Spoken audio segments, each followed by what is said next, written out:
Hello everyone, আসসালামু আলাইকুম সবাইকে। কেমন আছেন সবাই? আশা করি আপনারা সবাই ভালো আছেন। বিপিএলে আজকের ম্যাচে সকালের দিনের খেলাতে খুলনা টাইগার্স মুখোমুখি হয়েছিল চিটাগং কিংসের সাথে এবং এই ম্যাচে স্বাভাবিকভাবেই খুলনা টাইগার্স আগে ব্যাটিং করে বিশাল একটা স্কোর করেছে এবং ম্যাচটা আল্টিমেটলি চিটাগং কিংস হেরে গেছে।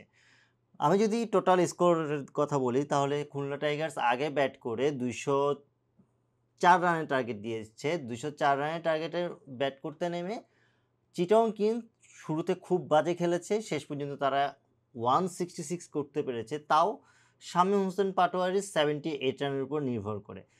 একটা সময় মাত্র 75-এ আউট উইকেট পড়ে যায় চিটাগং কিংসের। এরপরেই আসলে শামীম পাটোয়ারি একটা বিশাল পার্টনারশিপ ধরে আলিস আল ইসলামের সাথে, সেখান থেকে আসলে ব্যবধানটা কমিয়েছে, এর বেশি কিছু না। বাট খুলনা টাইগার্সের দলটা এমনিতে আগেই বলেছিলাম খুলনা টাইগার্সের দলটা যথেষ্ট ভালো, তাদের আসলে হাইপ এতটা নেই কিন্তু দলটা যথেষ্ট ব্যালেন্স।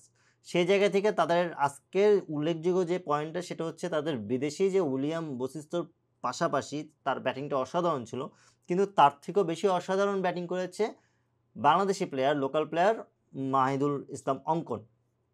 অঙ্কনের ব্যাটিংয়ের কথা যদি বলি, অঙ্কন শুরু থেকেই খুব ভালো খেলেছিল এবং অঙ্কন অ্যাকচুয়ালি মাহিদুল ইসলাম অঙ্কন রান করেছে 59 রান মাত্র 22 বলে, এবং এই 22 বলে 59 রান আসলে কিন্তু সে তার ব্যাটিংটা যদি দেখতেন তখন বোঝা যেত আসলে সে কত ধরনের ভালো খেলেছে। কারণ দেখেন সে একটা কি টি-20তে নর্মালি এই ধরনের স্কোর হওয়ার হামেশাই হচ্ছে, অলরেডি 3টা 50 এরকম কম বলে হয়েছে। মাহমুদুল রিয়াদ করলো, দেন হচ্ছে আপনার কালকে ফাহিম আশরাফ করলো, আজকে অঙ্কন করলো। সো এই জিনিসটা হচ্ছে, ইভেন শামীম পাটোয়ারি করলো। সো এখন পর্যন্ত যে 50গুলো হয়েছে ম্যাক্সিমাম 50 আলটিমেটলি এরকম কম বলে হয়েছে। এখানে যে ব্যাপারটা অঙ্কন যে সময় নেমেছে তার যে পিওর হিটগুলো এগুলো আসলে সব সলিড হিট ছিল, এবং অঙ্কনকে একটা মুহূর্ত মনে হয়নি সে জাস্ট তার লাক ফেভার করতেছে বা মিস হিট হচ্ছে, এমন কিছু না। একদম সলিড হিট ছিল এবং সেখান থেকে আলটিমেটলি রান এসেছে। এবং টি-20তে আসলে যে টাইপের ব্যাটিং করতে হয় অঙ্কন অ্যাকচুয়ালি সেম টাইপেরই ব্যাটিংটা করেছে, এবং এই টি-20 ম্যাচ আমরা দেখে বা এই ধরনের ব্যাটিং দেখে একটা কথা বলি না, মন জুড়িয়ে যায়, ঠিক তেমনই ছিল। ইভেন শামীম হোসেন পাটোয়ারির ব্যাটিংয়ে যদি আসি, তার ব্যাটিংটা অসাধারণ ছিল। যদিও সে যদি একটু সাপোর্ট পেত তাহলে তার জন্য সুবিধা হতো, সে হয়তোবা নিজের 100-এর পাশাপাশি দলকেও আরও ক্লোজে নিতে পারতো অথবা ম্যাচটাও জিতে যেতে পারতো। কিন্তু চিটাগংয়ের আসলে অনেকগুলোই ভুল ছিল। চিটাগং যদি আমি প্রথম ওভারের কথা বলি, প্রথম ওভারে দেখেন ওসান থমাস এতগুলো নো বল দিল, 4টা নো বল দিল, 4টা ফ্রি হিট পেল, কিন্তু তারপরও আলটিমেটলি ওই ওভারটাতে নাইম মাত্র একটা 6 একটা 4 মেরেছে, খুব বেশি রান করতে পারে নাই। ওই ওভারটাতে যদি নাইমের জায়গায় যদি ইমন থাকতো ব্যাটিংয়ে, আমার মনে হয় ইমন না হলেও ওই ওভারে আরও 20টা রান বেশি নিয়ে ফেলতে পারতো। মানে ওই ওভারে আলটিমেটলি 35-40 রান চলে আসতো, এটা ফর শিওর। কারণ একটা ওভারে যখন আপনার 4টা নো বল, 4টা ফ্রি হিট থাকে, তাহলে তো আলটিমেটলি আপনার 8টা বল ইন বিটুইন 7-8টা বল, আমি যদি ধরে নিলাম যে একটা নো বল পরপর হয়েছে, ওইটাও যদি আমি ধরে নেই, 6-7টা বল তো সে পেয়েছে ফ্রি হিট হিসেবে। সো ওই 6-7টা বল যদি 2-3টা 6 না মারতে পারে তাহলে তো আসলে ওপেনিংয়ে নামার কোনো দরকার আমি দেখতেছি না এখানে আলটিমেটলি। সো এটা একটা বিশাল ছিল, মিস্টেক ছিল। নাইমের উপর আসলে ওপেনিংয়ে তাকে নামিয়ে দেওয়াটা সেটাও আমার মনে হয় কোনো ধরনের সলিড কাজ ছিল না।